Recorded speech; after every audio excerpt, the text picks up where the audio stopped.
Assalamualaikum warahmatullahi wabarakatuh.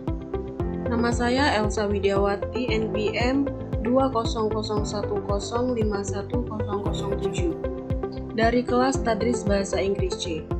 Di sini saya akan menjelaskan tentang konstruksi sintaksis yang meliputi pengertian sintaksis dan penggunaan sintaksis dan konstruksi sintaksis serta objek sintaksis. Yang pertama, pengertian sintaksis. Kata sintaksis ini berasal dari Yunani, yakni sun serta tatein, yang memiliki arti menempatkan. Jadi, kata sintaksis ini secara etimologis adalah menempatkan bersama-sama kata-kata itu menjadi kelompok kata atau kalimat.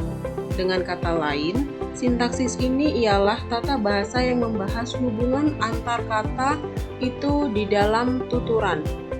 Adapun pengertian sintaksis menurut para ahli, yang pertama menurut Abdul Caesar, sintaksis adalah salah satu tatanan linguistik umum yang membicarakan kata dalam hubungannya dengan kata lain atau unsur lain sebagai suatu ujaran. Yang kedua, dari Rusmaji, sintaksis ialah suatu subsistem tata bahasa yang mencakup kelas kata dan satuan-satuan yang lebih besar, yaitu frasa, klausa, kalimat, dan hubungan-hubungan di antara satuan-satuan sintaksis tersebut.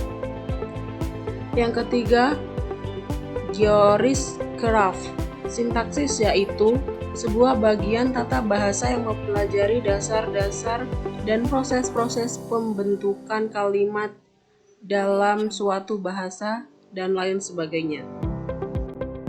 Penggunaan alat sintaksis. Alat-alat sintaksis. Cair 2009-33-36 ada 4 macam alat sintaksis, yaitu urutan kata, bentuk kata, intonasi, dan konektor konjungsi.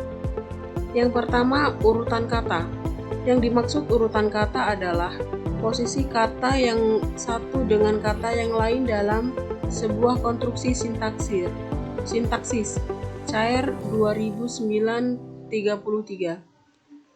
Dalam bahasa Indonesia, pengubahan urutan kata dalam sebuah konstruksi dapat menyebabkan perubahan makna. Yang kedua, bentuk kata.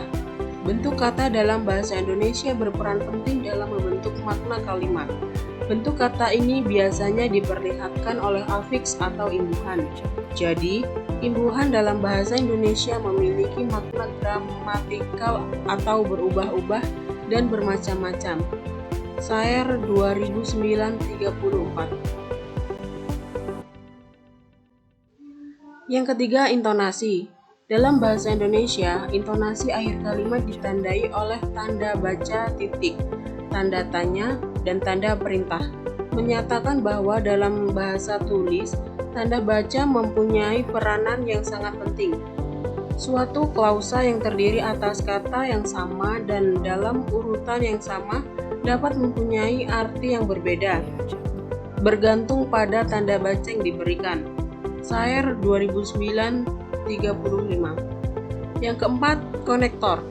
Alat sintaksis keempat adalah konektor, yang bertugas menghubungkan satu konsekuen dan konstituen lain. Bisa dikatakan konjungsi. Konjungsi disebut juga kata sambung. Konjungsi adalah kata tugas yang menghubungkan dua satuan bahasa yang sederajat. Kata dengan kata, frasa dengan frasa, atau klausa dengan klausa. Cair 2009-36. Yang ketiga, konstruksi sintaksis.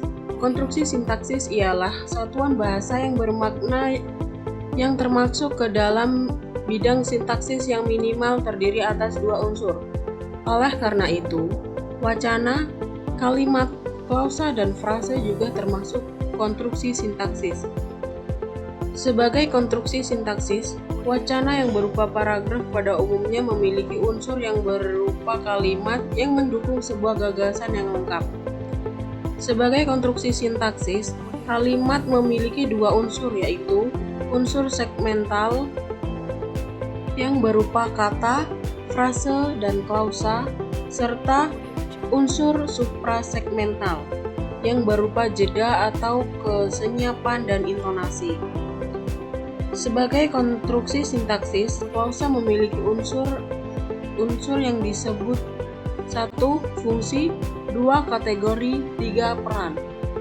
Sebagai konstruksi sintaksis, frase memiliki unsur yang berupa kata-kata.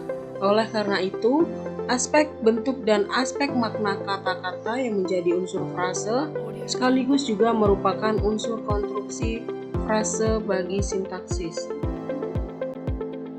Terdapat ciri-ciri konstruksi sintaksis. Yang pertama, unsur langsungnya berupa bentuk bebas atau kata.